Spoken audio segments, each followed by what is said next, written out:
With our chair for APRO and our APRO bicameral members, Hi, Chief Romy.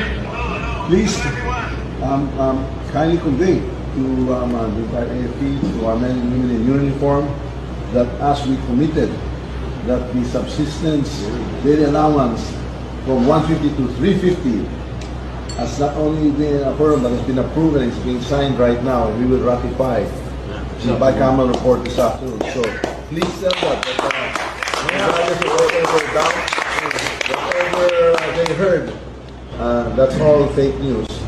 Basta nagsalita tayo when we speak.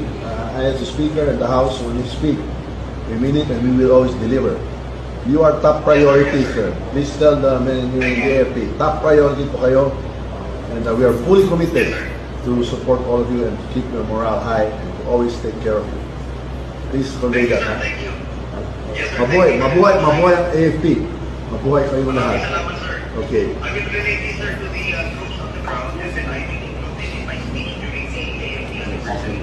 So that is signed here in the BICAM. It will be ratified tonight in the plenary.